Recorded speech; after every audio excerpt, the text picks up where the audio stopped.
Buenos días a todos nuevamente. Espero se encuentren muy bien. Esta mañana de sábado, pues aquí retomamos el tema, o digamos que nuevamente tocamos este tema de tratamiento de aguas residuales que dimos el sábado pasado. Digamos que el sábado pasado tuvimos varios detallitos para poder compartirlo por otras redes, además de las limitaciones que tenemos en nuestra cuenta de Zoom. Y por ende, mucha gente nos escribió que precisamente querían participar, si lo habíamos grabado, pues por lo general no acostumbramos a grabar las reuniones. En este momento lo vamos a hacer precisamente para compartirlo más adelante en nuestra cuenta por YouTube. Em, pues bienvenidos. La dinámica que tendemos a utilizar en este tipo de conferencias son conferencias de 1 hora. Lo que hacemos, pues, se da toda la presentación y al final, aproximadamente, faltando unos 10 minutos, tendrán oportunidad de hacer todos sus comentarios, preguntas, todo lo que deseen, en este caso, para compartir, para retroalimentar conforme a lo que se presenta acá, ¿no? Mi nombre es William Fernández, en este caso, en representación de Ingenio Ecológico y Medio Ambiente, pues les doy la bienvenida.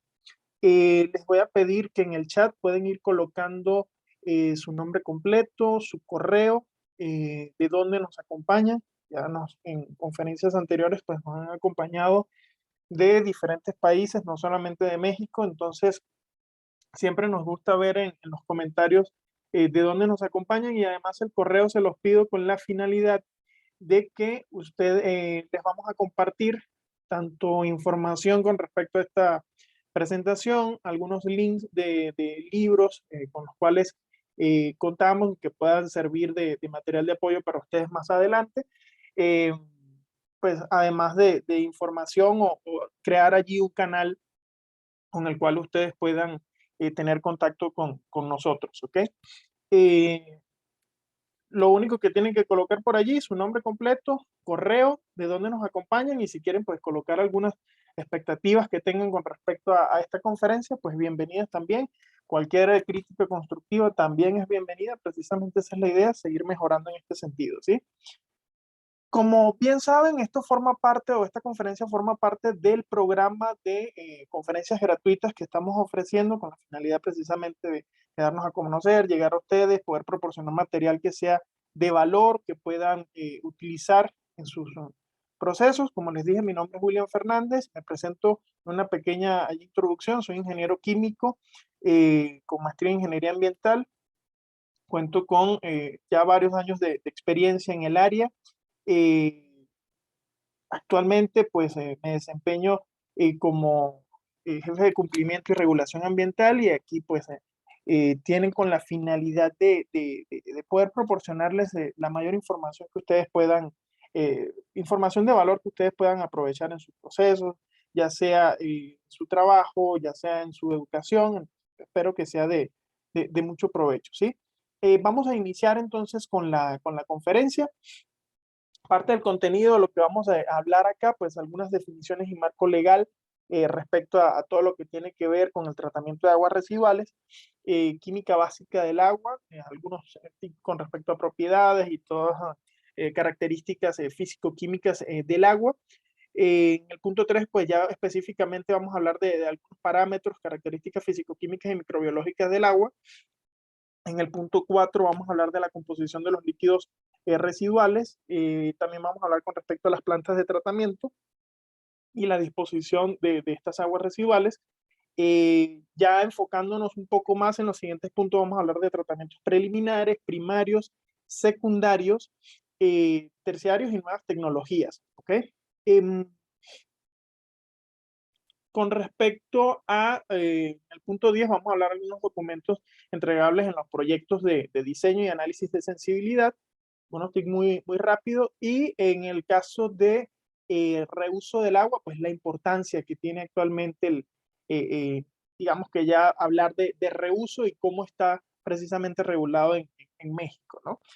Es muy importante, como nos acompañan también personas de otros países, si dentro de sus comentarios observan o escuchan algo específicamente en cuanto a lo que viene siendo, eh, sobre todo la parte del marco legal, si pueden dejar sus comentarios, comparaciones respecto a lo que vienen siendo, digamos que debilidades o fortalezas que tienen en sus países o lo que ven acá en México, sería muy importante tenerlo por allí bien presente, ¿ok? Em, ya pues para dar inicio a lo que es el contenido, vamos a iniciar con lo que vienen siendo definiciones y marco legal. Eh, pues el marco legal mexicano en materia de aguas parte desde la Constitución Política de los Estados Unidos Mexicanos. Eh, a su vez, ya de una forma mucho más específica, obviamente hasta llegar a las normas, está la Ley de Aguas Nacionales, la Ley General de Equilibrio Ecológico y Protección al Ambiente, y ya mucho más específico, pues vienen siendo las normas 1, 2, 3 y hasta la norma 4, pues como estamos hablando de tratamiento y se pueden generar lodos, pues está incluida esta norma 4. La norma 1, pues establece los límites máximos permisibles en lo que se refiere a descargas de aguas residuales, de lo que son aguas y bienes nacionales, y ahorita vamos a definir bien esa parte. En la norma 2 son todos estos límites, pero cuando la descarga se hace en sistemas de alcantarillado urbano municipal, en la norma 3 ya se establecen en este caso para aguas que son tratadas y que se reusen en servicios al público, y la norma 4 que tiene que ver con la parte de lodos y biosólidos, sus especificaciones y límites máximos permisibles, ¿ok? Em, con respecto a lo que viene siendo algunas definiciones que conseguimos acá en el marco legal, vamos a iniciar con la parte de aguas nacionales. Conforme a lo que viene siendo la ley de aguas nacionales, lo define como todas aquellas que están referidas en el artículo 27 de la Constitución. Y cuando revisamos el artículo 27, pues empieza o indica que pues cuando hablamos de propiedad de la nación, son todas aquellas aguas de los mares territoriales, estamos hablando de lagunas, esteros, lagos interiores, se habla de ríos, afluentes, eh, en este caso, todo, todos estos ejemplos que estoy indicando se consideran de propiedad nacional, ¿ok? Entonces, toda esta norma 1 a lo que se refiere la norma 1, entonces incluye todas las descargas que hagamos a todos estos tipos de cuerpos de aguas, ¿sí? Eh, la rigurosidad o no, ya la vamos a ver más adelante con algunas comparaciones, pero como tal, cuando hablemos de aguas de bien nacional, nos estamos refiriendo a esta parte, ¿sí? Hay otros términos importantes como el de concesión, condiciones particulares de descarga, límites máximos permisibles y, bueno, aguas nacionales que ya lo definimos.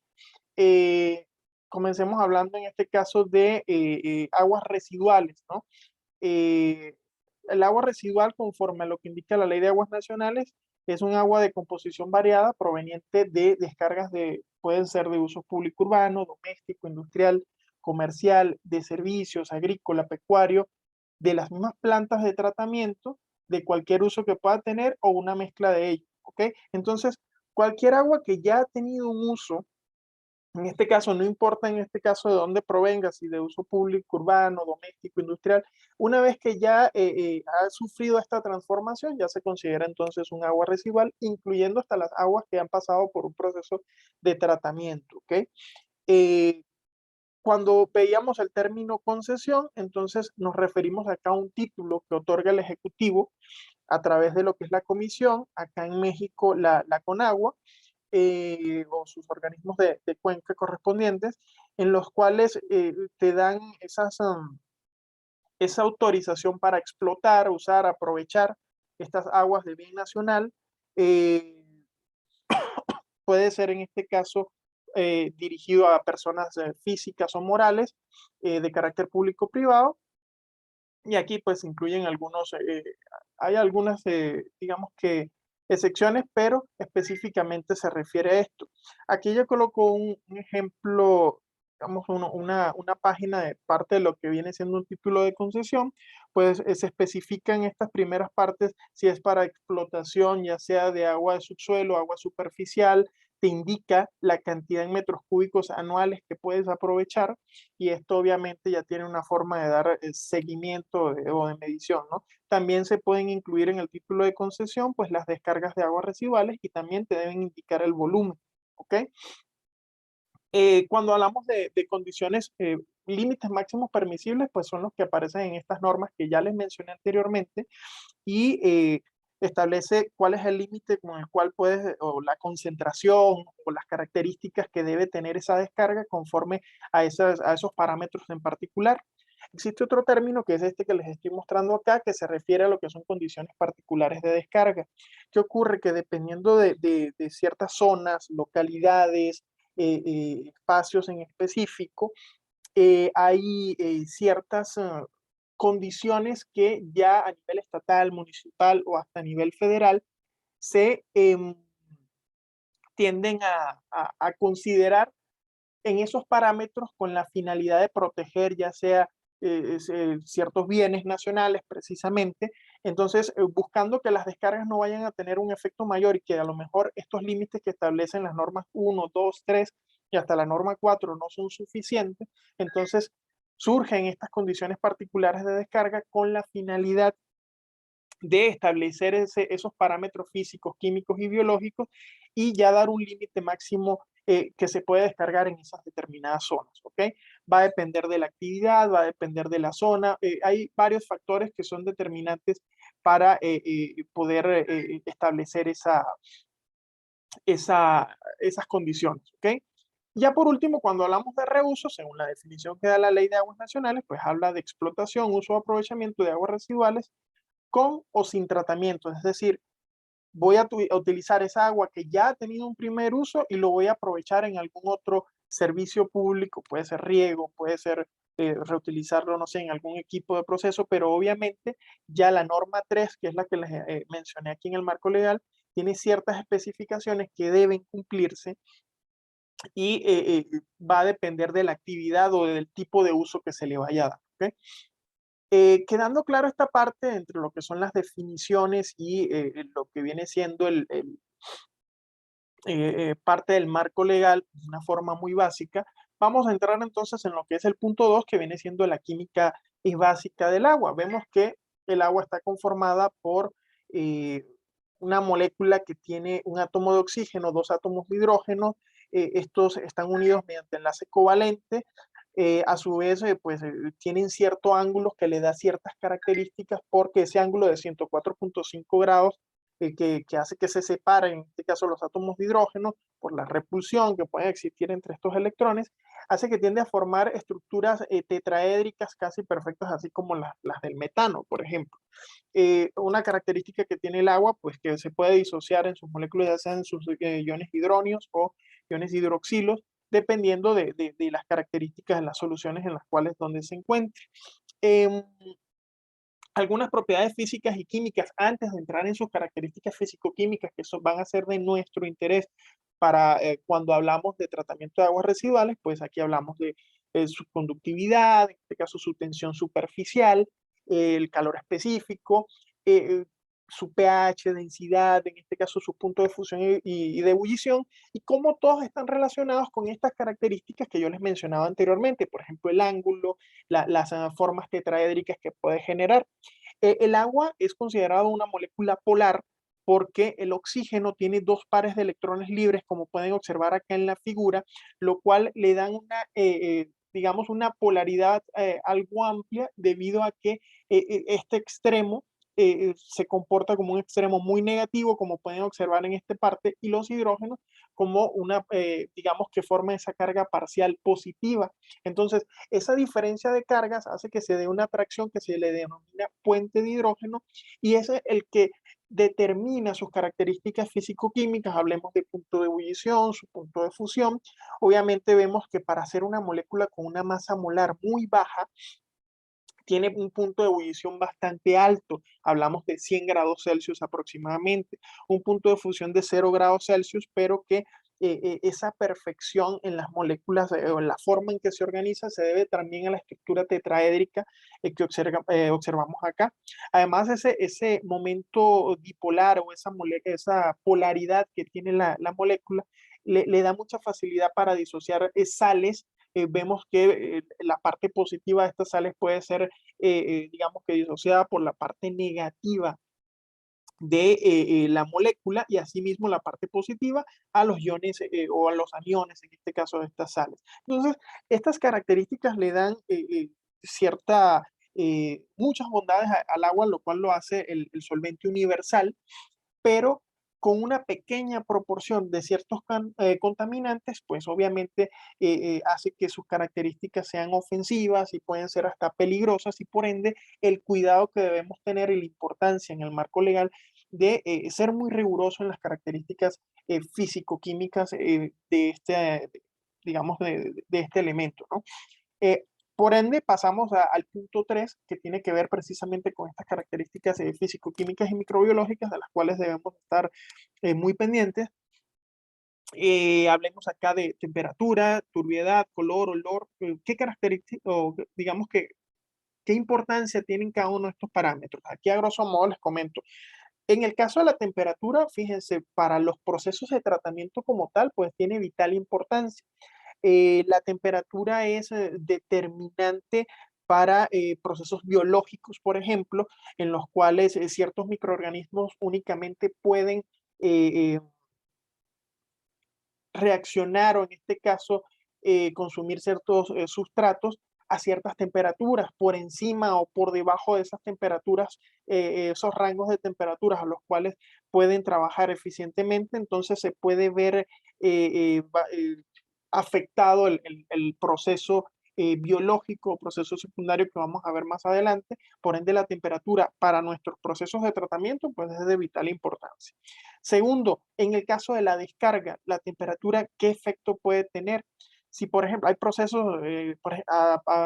plantas de alimentos, por ejemplo, donde se requiere elevar la temperatura del agua en sus procesos, no se puede descargar directamente a temperaturas de 60, de 50, hasta de 80 grados Celsius, porque si nuestra descarga va directamente a un cuerpo de agua de bien nacional, entonces ese equilibrio que se encuentra allí en ese cuerpo de agua, pues se va a ver interrumpido, afectado y de una forma muy marcada por cambios de temperaturas tan bruscos, no solamente en microorganismos, sino en organismos mayores. Entonces, por ende, la temperatura es un parámetro de vital importancia a medir y a controlar, sobre todo en las descargas, no solamente en el tratamiento.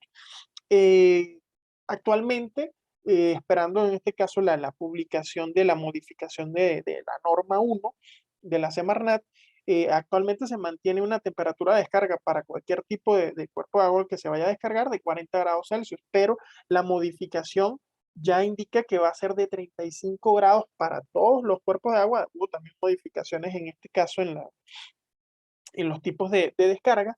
Y obviamente al hacerlo más riguroso hace que obliga a las empresas a que tienen que contar con procesos de mucho más rigurosos a sí mismos, con la finalidad precisamente de cumplir con parámetros como este. Parámetros como la turbiedad, el color y hasta el olor son parámetros que te permiten eh, tener una percepción del grado de contaminación. En este caso, a través del color puedes ver si existe alguna cierta concentración, obviamente no en una forma cuantitativa, pero sí cualitativa. Obviamente observándolo únicamente, también hay formas de determinar el color, ¿no? En forma cuantitativa, pero te permite en este caso tener una idea de la concentración de sólidos, de ciertos contaminantes y por ende te permite tomar esa decisión de determinar otros parámetros que a lo mejor te dejen mucho más claro cuáles son esas características, esas concentraciones de contaminantes que tiene. El olor, por ejemplo, te da el grado de sectización, en este caso el grado ya de en este caso, de qué tanto se ha degradado ciertos contaminantes, sobre todo compuestos orgánicos, en el cuerpo de agua y por ende ya te permite tomar decisiones sobre otros parámetros que debes determinar acá. Asimismo, entonces, una vez que ya vemos que puede existir cierta concentración de sólidos, pues podemos tomar la decisión de determinar ya sea sólidos totales, fijos, volátiles, suspendidos, disueltos o coloidales. Ahora, ¿qué diferencia hay entre cada uno de estos? En el caso de los fijos y los volátiles, te da una idea de la concentración ya sea de sólidos minerales o en este caso de los volátiles, al menos una idea, un aproximado de los compuestos orgánicos que pueden existir en el agua, ¿no? Y ya te da una idea de la concentración de sólidos totales. Ahora, cuando hablamos de suspendidos, disueltos y coloidales, son parámetros muy importantes, sobre todo para definir el proceso de tratamiento que voy a aplicar posteriormente, sobre todo en el caso de tratamientos primarios o secundarios. El caso de sólidos suspendidos, pues te da una idea de la fracción de sólidos sedimentables que tienes, es decir, aquellos que puedes eliminar con una decantación o una sedimentación simple y llanamente por el peso que puedan tener estos sólidos.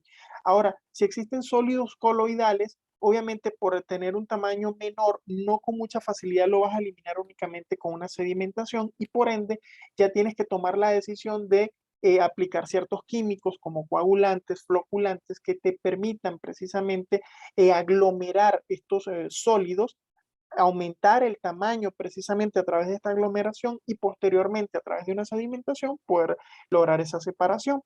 En el caso de los sólidos disueltos, ya el tamaño tiende a ser tan pequeño que a partir de estos procesos primarios o químicos no los vas a eliminar con mucha facilidad.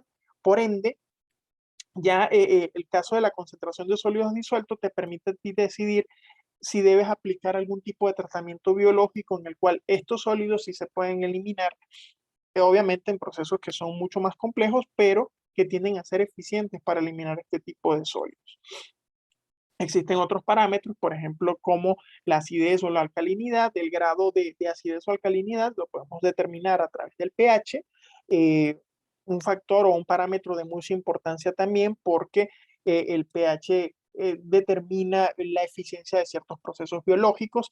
Hay microorganismos que únicamente también trabajan en ciertos rangos muy reducidos de pH. La descarga tiene también actualmente un margen bastante amplio que va de 5 hasta casi 12, si mal no recuerdo, pero ya con la modificación que tiene esta norma 1 en el caso de descargas a cuerpos de agua de bien nacional, este margen se va a ver mucho más reducido, si mal no recuerdo, entre 6 y 8.5 y obviamente va a obligar, sobre todo a nivel industrial, a que los procesos se evoquen precisamente a neutralizar la descarga y se asemeje lo más que pueda a ese punto 7, ¿no? Precisamente el rango ya no es tan amplio como el que tenemos actualmente.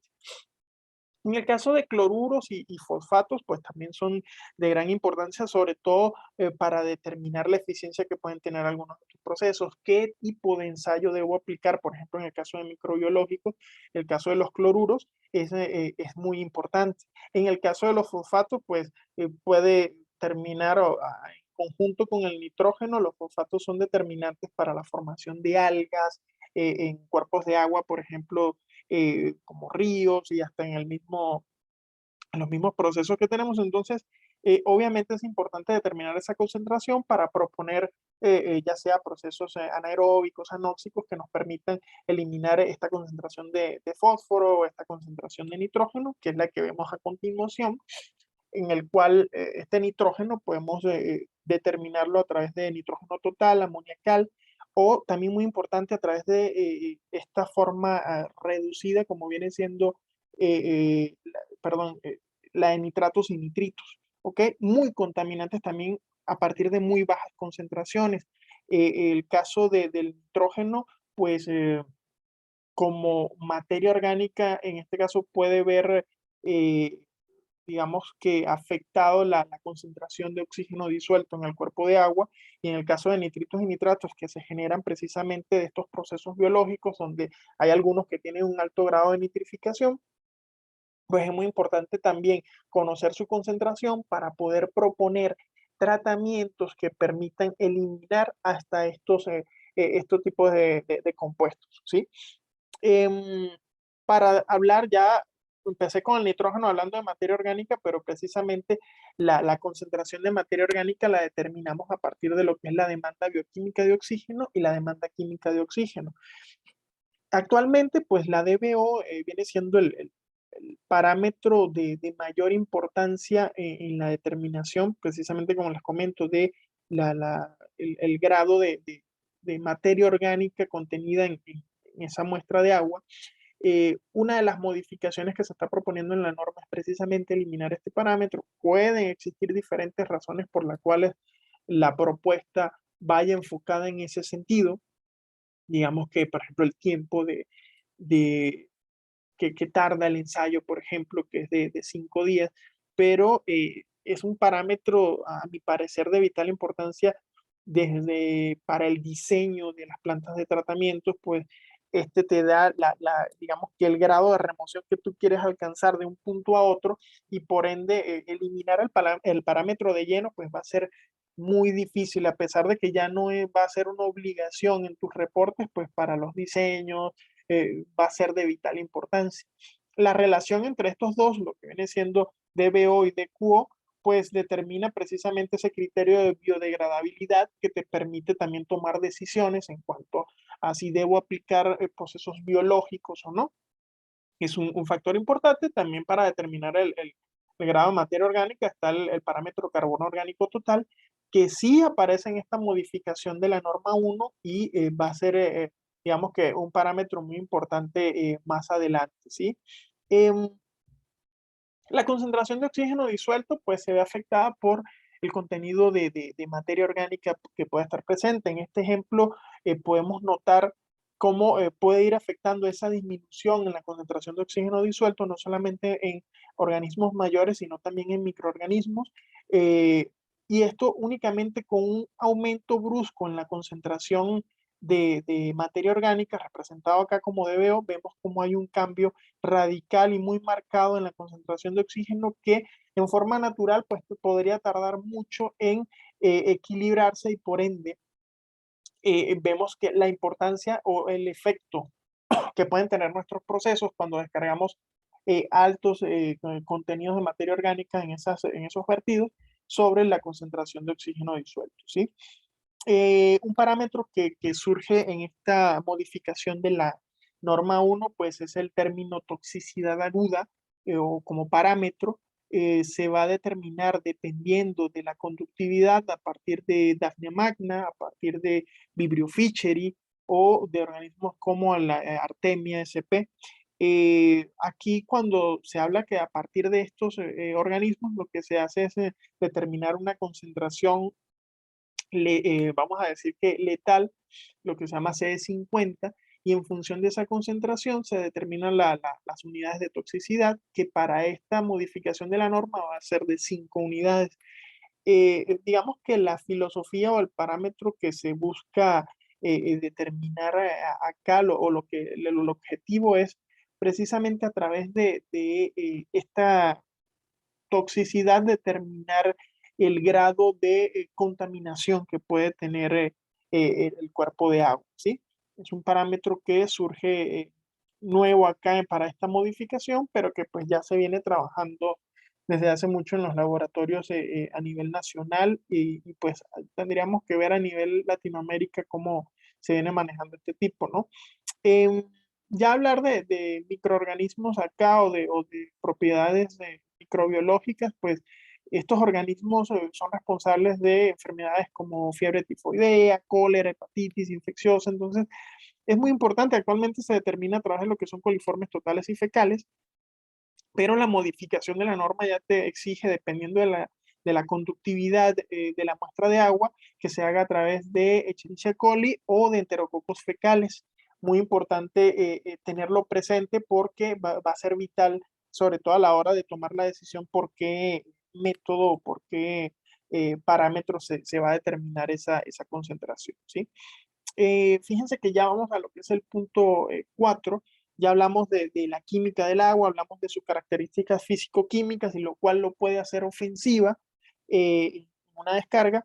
Y las razones por las cuales la composición y la concentración en la cual podemos encontrar algunos parámetros, pues va dependiendo de la actividad que se esté realizando. Por ejemplo, una planta que no sé, de alimentos, que trabaje con aceites, con mantequilla, obviamente la concentración de grasas y aceites va a ser la más elevada y los procesos deben ir enfocados precisamente en eliminar esa concentración de ese tipo de compuestos. Una industria como la papelera, obviamente la fibra de celulosa va a encontrarse en mayor proporción, entonces vamos a encontrar una serie de sólidos, una concentración de sólidos allí, que es el que vamos a buscar eliminar. Si hablamos de empresas de productos de limpieza, pues la concentración en este caso de surfactantes, y con una pequeña concentración, pues ya pueden hacer del cuerpo de agua, en este caso, características ofensivas, características ya que pueden ser, digamos que tener un impacto bastante amplio en estos cuerpos de agua, ¿sí? Yo les muestro acá un ejemplo de algunas características físico-químicas que se determinan regularmente. Este caso es un ejemplo de una empresa que trabaja con plásticos. Vemos que el contenido de materia orgánica no es tan marcado en comparación a el que les voy a mostrar ahorita, que es, por ejemplo, para una planta de alimentos, que por lo general la concentración de materia orgánica tiende a ser mucho mayor. Vemos que acá, fíjense, acá bajito la DBO está por el orden de los 178, no está cumpliendo con lo que indica la norma 1, pues en este caso hacen descarga a cuerpos de agua de bien nacional, pero con un tratamiento sencillo. El enfoque de este punto es que vean que para estos casos no requiero plantas de tratamiento muy rigurosas para poder dar cumplimiento a la norma que me corresponda. Fíjense que después de un tratamiento, que ahorita en el siguiente punto les voy a mostrar de cuál se trataba, vemos que logran una DBO de 36 miligramos por litro, por ende, con mucha facilidad pueden obtener valores, entrar en cumplimiento sin necesidad de procesos muy complejos, sin necesidad de requerir de grandes, de una gran área superficial para poder aplicar este tratamiento, que es uno de las grandes debilidades que tienen los procesos de tratamiento de agua residual. Perdón. Vemos este otro caso donde de pronto la DBO o la DQO tiende a tener valores mucho más grandes. Eh, Pueden provenir en este caso de tratamientos continuos de plantas sobre todo de alimentos, donde dependiendo del giro, pueden tener descargas por encima de los 3.000 miligramos por litro, por encima de los 5.000 y hasta 10.000 miligramos por litro. Hablemos de las empresas o las plantas que trabajan con vinos, que trabajan con licores, en este caso las harineras, en este caso, dependiendo de los procesos, tienden a tener márgenes o digamos que parámetros con valores muy amplios en el caso de la DBO. Obviamente, después de un tratamiento y con el enfoque a ese parámetro en específico, los procesos te pueden permitir llegar a valores ya eh, casi al límite, pero que den cumplimiento con las descargas. Ya en las plantas de tratamiento y la disposición que se debe hacer del agua va a depender del objetivo que tengan internamente. ¿A qué me refiero con el objetivo? Si como política o el objetivo de la organización es lograr el reuso del agua, obviamente entonces la disposición que yo voy a dar va a ir enfocada en el reuso precisamente y debo dar cumplimiento a la norma 3. Pero si dependiendo digamos que la ubicación, en este caso de la planta, mi descarga obligatoriamente tiene que ser en cuerpo de agua de bien nacional, pues entonces debo ir y mi planta de tratamiento sé que no me va a dar para dar cumplimiento a la norma 3 porque tiende a ser mucho más rigurosa que la norma 1, entonces debo enfocar mis procesos en dar cumplimiento a esa norma específicamente. Eh, Acá pues les muestro algunos ejemplos, vamos a decir que sencillos en cuanto a lo que viene siendo la disposición de algunos procesos que ya vamos a ver un poquito más a fondo ahorita, que pueden incluir procesos primarios, secundarios y algunos procesos especiales. Este ejemplo que les muestro acá pues es una planta muy sencilla, la que les decía de la empresa que trabaja con plásticos.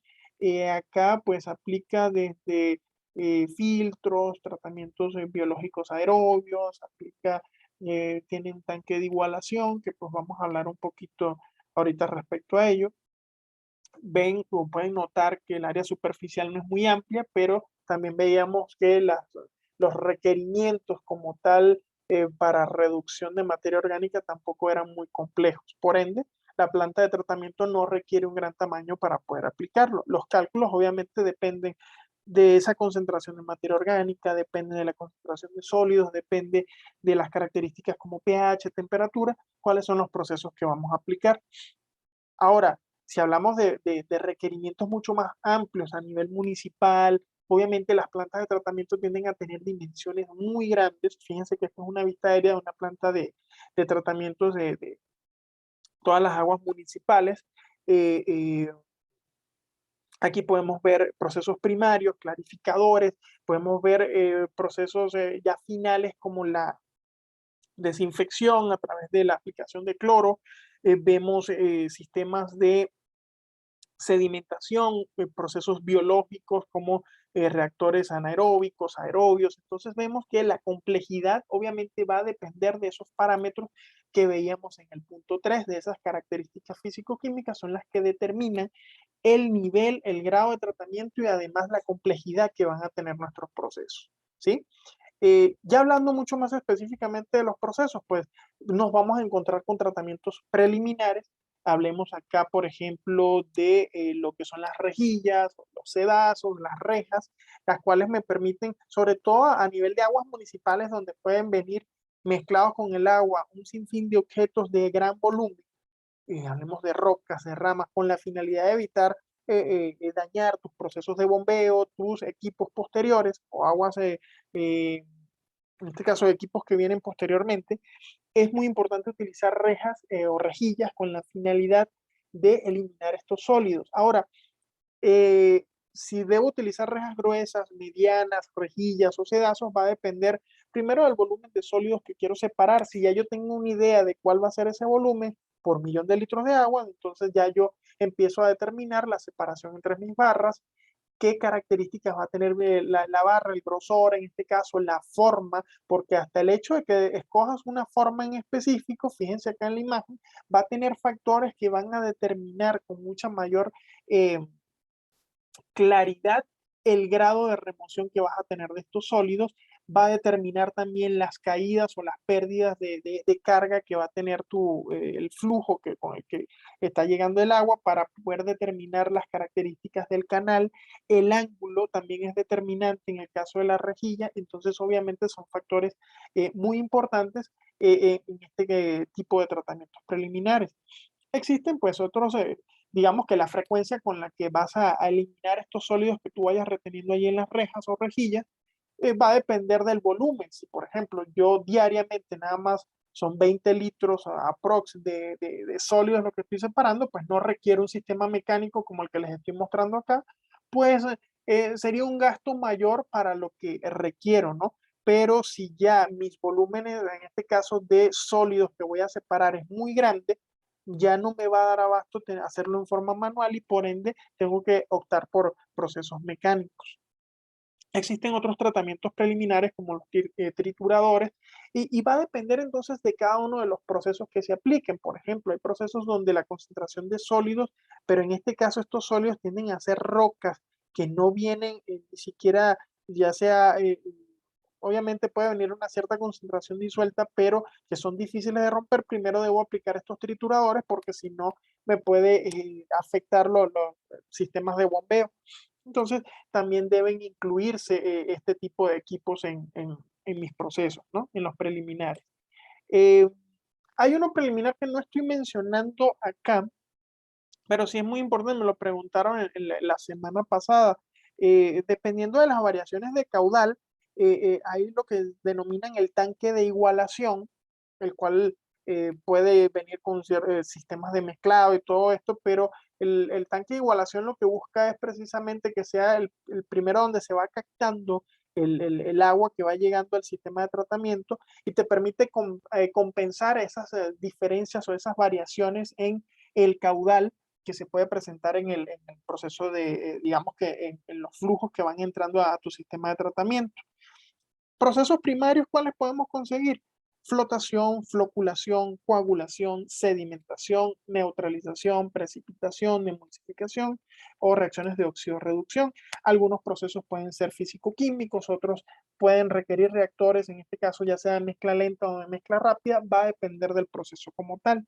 En los procesos de flotación, por ejemplo, lo que se busca es separar, en este este caso las grasas y aceites. Y en este caso tenemos que inyectar cierta cantidad de aire, ¿verdad? A través de un difusor, y dependiendo de esa concentración, lo que buscamos es separar estos compuestos que se tienden a mantener en la superficie. Ya la disposición del equipo pues va a depender de los requerimientos que tengamos y de la cantidad o concentración de estas grasas o aceites que queremos eliminar.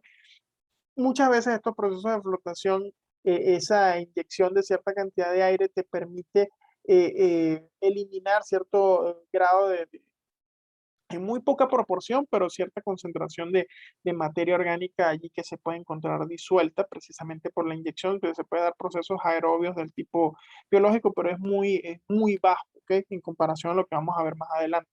Hay procesos químicos como tal, en este caso como la floculación o la coagulación, en el cual agrego ciertos componentes. Hablemos acá primero con la imagen que está abajo, ¿ok? En el caso de la coagulación, en este caso puedo agregar ciertos polímeros que me permiten eh, desestabilizar el coloide, formar lo que se llaman microflóculos, y en este caso empezar a dar una pequeña aglomeración de estos compuestos que posteriormente en una floculación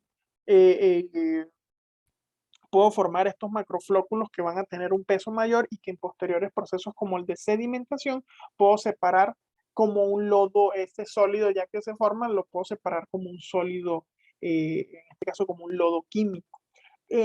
Aquí es muy importante considerar, por ejemplo, los procesos de coagulación o neutralización o precipitación, hasta los de emulsificación, tienden a ser procesos de mezcla rápida, es decir, requerimos que la agitación tenga una cierta cantidad de revoluciones con la finalidad de asegurar el mezclado y que se tiendan a formar estos microflóculos. Pero, por ejemplo, procesos como la floculación no pueden darse con la mezcla rápida porque esa velocidad puede romper con mucha facilidad el macroflóculo y por ende se va a ver afectado la eficiencia de tu proceso en esa separación. Por eso deben ser muy cuidadosos las condiciones en las cuales vamos a escoger para cada caso. Asimismo, pues vemos algunas características que tienden a tener ya sea estos procesos de flotación, lo que yo les decía, inyección de aire para la separación de ciertos componentes que se separan con mucha facilidad debido a que en este caso se encuentran en la parte superficial, en la superficie como tal del tanque o del equipo. Los procesos de floculación vemos que el agitador tienden a ser algo grande para asegurar el contacto, pero él tiende a ser lento ese mezclado. Entonces, son algunas características que vemos allí, mientras que la coagulación, como otros procesos que les mencioné, la mezcla tiende a ser rápida con la finalidad de asegurar cierta turbulencia aquí y asegurar el mezclado del químico con estos sólidos que se encuentran allí del tipo coloidal, ¿no? Los procesos de sedimentación pues tienden a ser los equipos o digamos que las unidades de proceso con superficies más amplias, dependiendo de la cantidad de sólidos que vayamos a separar, pues tienden a utilizar ciertos recolectores o rastrillos que les denominan con la finalidad de asegurar que el lodo vaya hasta el fondo. Eh, Pueden tener sistemas mecánicos como de pronto puede ser que no sean necesarios porque ya la concentración de sólidos sedimentables es tal que no es requerido, pero ya en procesos grandes es muy común ver que cuenten con estos sistemas mecánicos. Los sistemas o tratamientos secundarios, pues aquí podemos incluir lo que son los lodos activados, que no es más que un proceso de aireación en la cual esta inyección de aire hace que o favorece en este caso, una reacción biológica en el cual ciertos microorganismos consumen algunos de estos sólidos disueltos que los utilizan como sustratos. Este microorganismo empieza a crecer, llega a una etapa tal en la cual la biomasa que se va generando dependiendo de la vida del mismo durante todo este proceso, pues se propone posteriormente un proceso de sedimentación con la finalidad de ir separando ese sólido que obviamente tiene un tamaño mucho mayor y ya aglomerado con la finalidad de separarlo como un lodo, ¿no? Eh, Se le denomina de esta manera, con la finalidad de estos procesos, por ejemplo, tienden a recircular una cierta concentración de este lodo, obviamente una vez ya que se encuentra en un grado avanzado, ¿no?, de actividad, con la finalidad de ayudar a que el proceso aquí sea mucho más rápido. Eh, los grados de remoción, por ejemplo, en el de lodos activados va a depender del tipo en específico. Hay tablitas que te dicen que puede variar entre el 70 y hasta el 90% de remoción de materia orgánica. Obviamente, estos son procesos que tienden a ser bastante complejos y requiere de una estabilización del microorganismo y de todo el sistema con la finalidad de que llegue a esos grados de eficiencia, ¿sí? Eh, hay otros procesos biológicos, como el caso de los filtros percoladores, donde se utiliza un lecho, en este caso un material filtrante que te permite, ya sea, puede utilizarse arena, grava, actualmente se utilizan hasta plásticos que pueden estar muy organizados o desordenados, y lo que se busca es que cuando el agua entra en la parte superior y el aire que va desde la parte inferior entran en contacto, encuentran en este material filtrante, en este lecho, una manera en que el microorganismo se pueda adherir y que pueda consumir precisamente estos sólidos que van pasando en el proceso. Son procesos que generalmente tienden a ser aerobios, pero también hay casos en los cuales pueden darse hasta procesos anaerobios, anóxicos, pues he visto varios trabajos que han trabajado de esa forma.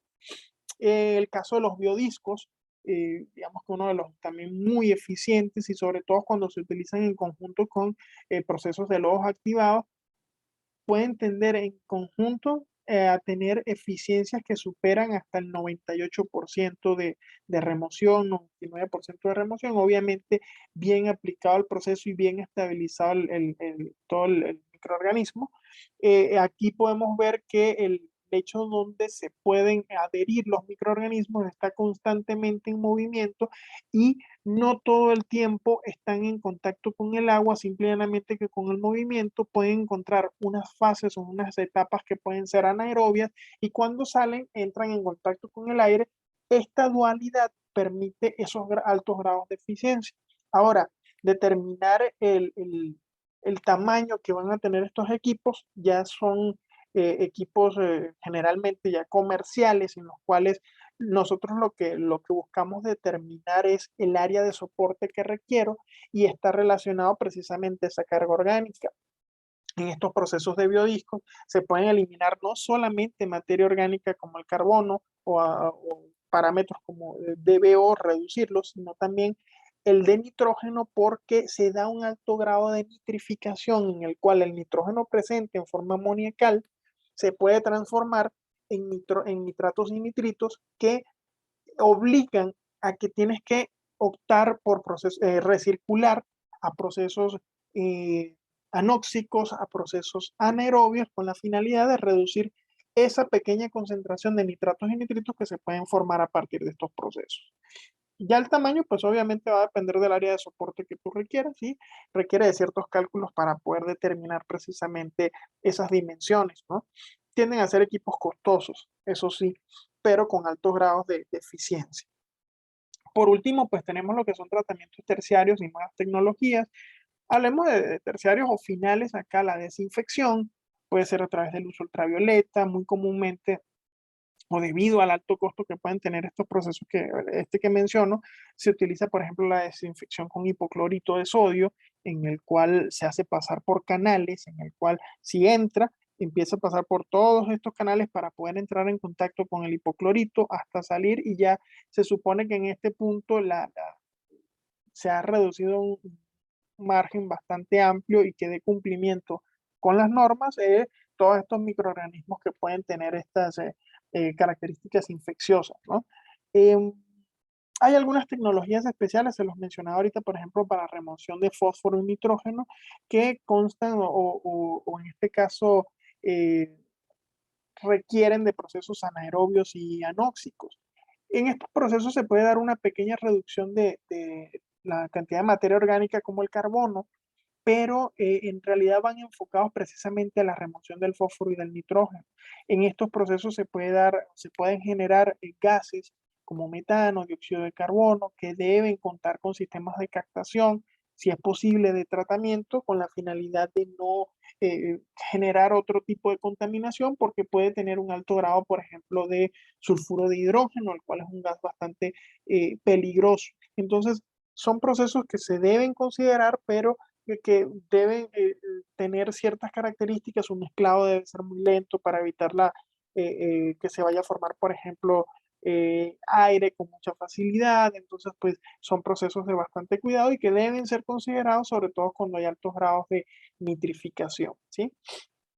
Fíjense que en proyectos donde diseñas tus plantas de tratamiento y en este caso necesitas tener algunos entregables, hay algunos documentos de estos proyectos que debemos considerar. Entre los que son documentos de proceso, están los diagramas de flujo, los diagramas de tubería de instrumentación, o de TIs, memorias de cálculo, ya sea para los tiempos de retención, flujos de fluido, tus listados de válvulas, las hojas de datos de los equipos. De instrumentación, pues deben ir desde la arquitectura de control, listado de instrumentos, de señales. En el caso de tuberías, los isométricos, que son muy importantes a nivel civil, tus memorias de cálculos para fosas, cimentaciones, muros, en este caso a nivel eléctrico, los diagramas unifilares, características, por ejemplo, tus memorias de cálculos para alimentadores, donde están, por ejemplo, todos los tableros de alimentación, son algunos de los documentos entregables. Ahora, cuando hablamos de análisis de sensibilidad, es muy importante en tu proceso de diseño que incluyas este análisis porque pueden existir en ciertas modificaciones que pueden afectar en una forma muy marcada tu proceso de tratamiento. Los procesos de tratamiento de agua residual se caracterizan que por cambios bruscos en el caudal, cambios bruscos en la temperatura, cambios bruscos en la concentración de materia orgánica, pues pueden ser determinantes para disminuir la eficiencia de tus procesos, sobre todo los biológicos. Entonces, ¿cómo se analiza en este caso? Fíjense este ejemplo. Inicialmente en este diseño son unos filtros percoladores que se optó por proponerlos en serie, en el cual el cálculo nos dio de 2 metros de altura. Por lo general, algunos de los parámetros que se considera acá son unos, unas constantes que debemos hacer cálculos dependiendo de la temperatura y la altura, en este caso, del lecho, ¿no? Del material filtrado. Uno nos dio de 2 metros, el otro de 1,7 metros. Cuando hicimos el análisis de sensibilidad haciendo cambios de temperatura, porque la planta iba a estar en una zona que de pronto en una época del año puede estar a 20 grados Celsius y en otras épocas del año puede llegar hasta 35, 40 grados. Entonces optamos por hacer el diseño a, un, a una temperatura promedio y hacer el análisis con esos dos extremos. Entonces vemos que las variaciones llegaron hasta el punto de estar por encima del 50% en el caso de la profundidad. Veíamos en el primer filtro que era de 2 metros y este puede llegar a requerir hasta un poco más de 3 metros, mientras que el de 1,7 puede llegar a requerir hasta 2,6. Entonces, obviamente considerar que la altura debemos tomar entonces un valor un poco más amplio y no el de 2 metros que se tenía contemplado inicialmente. En el caso de las variaciones de caudal, vimos que la variación de la cantidad de materia orgánica no es tan determinante, pero en el caso del caudal sí, con variaciones que pueden ir hasta por encima del 20%. Es decir, mi profundidad puede variar de 2 metros hasta 1,5, es decir, a lo mejor no voy a requerir una amplia una altura tan amplia como en el caso del de 1,7 que podría ser hasta de 1,3 o un valor hasta de 2,1. Por ende, estos rangos me permitían tener una idea de cuál es el mínimo que yo debía contemplar. El análisis de sensibilidad es súper importante, sobre todo cuando usted sabe que en esas zonas van a haber variaciones que pueden modificar el resultado de tus procesos, ¿sí? Ya por último, pues, y para finalizar esta conferencia, vamos a hablar con respecto a lo que es el reuso del agua y su importancia, ¿no?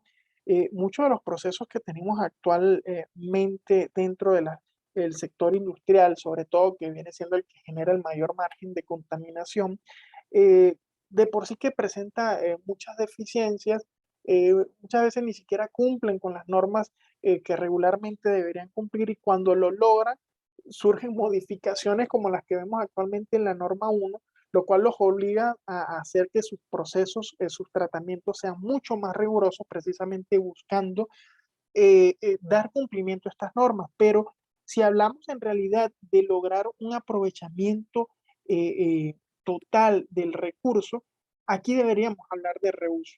La escasez de agua proyectada, por ejemplo, para 2025, lo saqué de un libro que ya tiene cierto tiempo, y ya para 2025 se proyectaba una escasez de agua tal que, por ejemplo, a lo que es países de Latinoamérica y de África, pues estamos hablando ya de una escasez económica bastante amplia, y solamente ciertos países desarrollados todavía presentaban una pequeña digamos que muy baja posible escasez que podían tener en este sentido. Entonces, viendo estas proyecciones, viendo el efecto que podemos tener sobre eh, este recurso tan vital como lo es el agua, todos los procesos que de ahora en adelante y los que existen actualmente deberían ir enfocados precisamente en dar cumplimiento a normas como la norma 3. De pronto, si tengo alta extensión de zonas en las cuales puedo aprovechar para riego, o en este caso o para ciertos usos públicos, por ejemplo, actualmente hay muchos de los diseños que he visto de los desarrollos de viviendas habitacionales, vemos que buscan dar varios usos al agua, en el cual de pronto en los lavamanos, en los eh, fregadores, se da un primer uso, así como en las duchas, pero el sistema de tuberías para lo que vienen siendo, por ejemplo, agua de riego o el agua que va a sanitarios, pues vemos que ya es un agua que proviene de un tratamiento inicial que le apliquen con la finalidad de cumplir con esa norma 3. Eso permite fácilmente reducción de consumos de agua, por ejemplo, de abastecimiento, de hasta el 50%. Entonces, si yo puedo proyectar y lograr reducir el consumo de agua en eso, va a haber un beneficio económico para la organización, para el sector, para, en este caso, la localidad, porque obviamente le doy un mayor, digamos que se amplía un poquito el uso que le puedo dar o el aprovechamiento que le puedo dar al agua, y además estoy contribuyendo con que el agua que estoy descargando, pues va a estar en una menor proporción, pues estas concentraciones que pueden ser bastante contaminantes. Ese debe ser el enfoque que debemos tomar, a mi parecer, pues también ahorita los escucharé a ustedes, y precisamente requiere de mucha preparación para poder proponer sistemas que de verdad puedan cumplir con estos requerimientos. Por acá les dejo pues algunos datos de nuestra organización. Muchas gracias de verdad por su atención, por su participación. Por allí está el link de nuestra página en LinkedIn. El canal de YouTube está relativamente nuevo, apenas estoy cargando una que otra eh, de videos que tenemos de anteriores. De este que estoy grabando también se va a publicar allí en el canal, así como el link se los voy a dejar por Facebook e Instagram, y por allí está mi correo. Si gustan, los puedo compartir toda esta información también para que la tengan en el chat y ya ustedes puedan tenerla. Voy a dejar no dejar de compartir, sino copiarla y se las comparto en el chat. Pues veo que están ya comentando por acá, se los voy a enviar a todos. Ya lo tienen por allí. Pues, señores, de verdad que les agradezco la atención. Si tienen algún comentario, alguna duda, pueden levantar la mano y en orden vamos a irles dando oportunidad para que vayan participando. Eh, con gusto pueden irme indicando cuáles son sus comentarios, sus dudas, y todo lo que nos puedan retroalimentar en este sentido, ¿sí?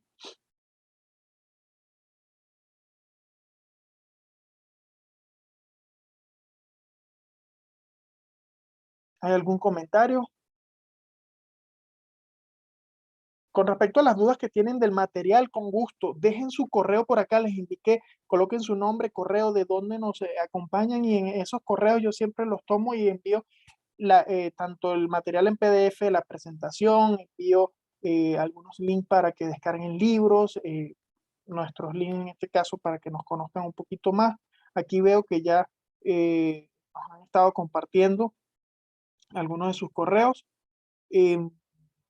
Nos acompañan desde Guanajuato, Salamanca, de Durango, de Argentina.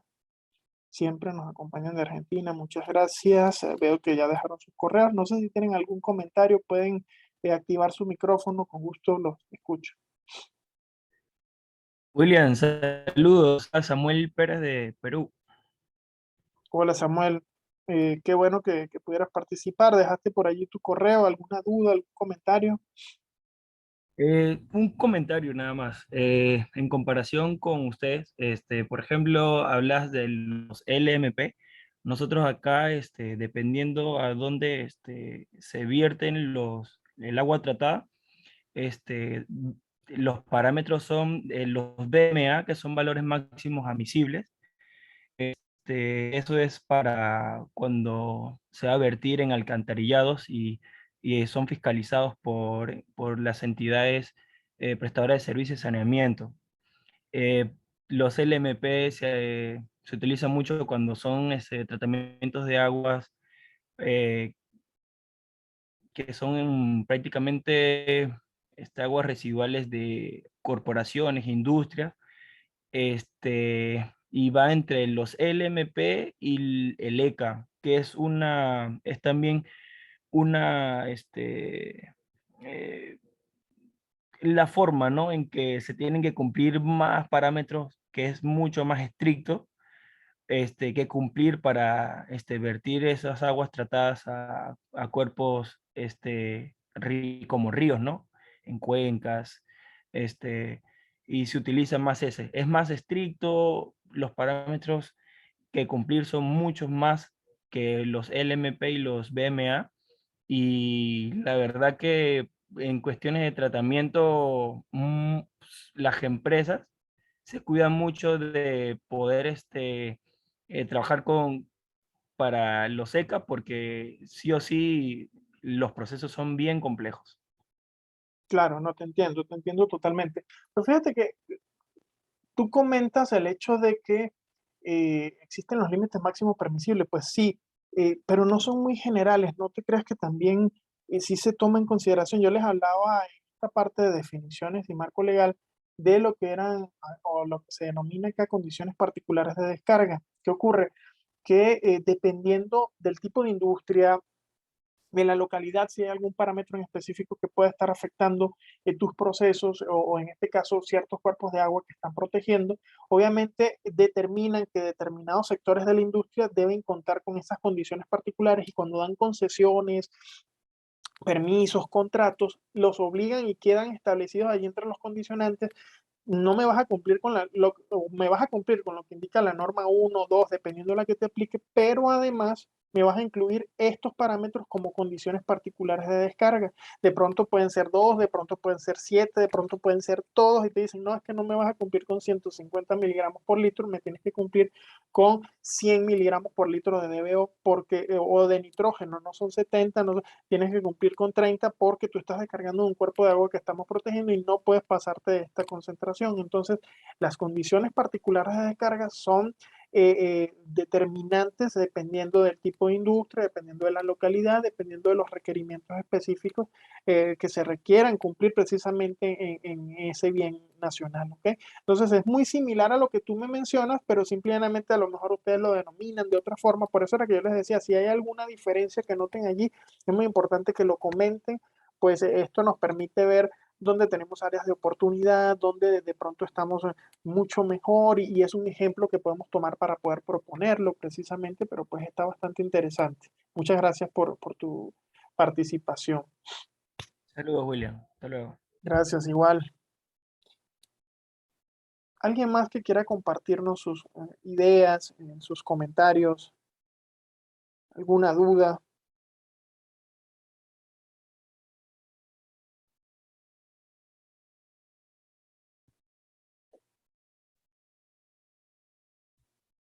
Gracias, Alejandra, por los comentarios que colocan acá. Veo que dejaron sus...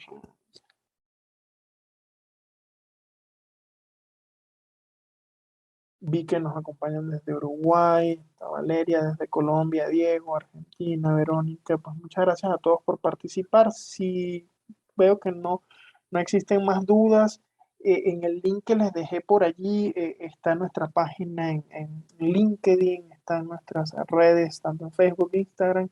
Pueden seguirnos. Esto va a seguir la siguiente capacitación o conferencia gratuita que vamos a tener tiene que ver con el sistema globalmente armonizado, también un tema muy interesante. Espero que nos puedan acompañar para evitar lo que ocurrió la semana pasada. Ya tenemos allí disponible toda esta parte de pues compartirlo por Facebook, en este caso por YouTube. En nuestro canal también van a poder encontrar los videos de lo que estamos grabando en este momento, entonces pues ya es material que pueden tener por allí. Si dejaron sus correos y pues no tienen algún otro comentario, me reitero a sus órdenes, allí en el correo nos pueden escribir.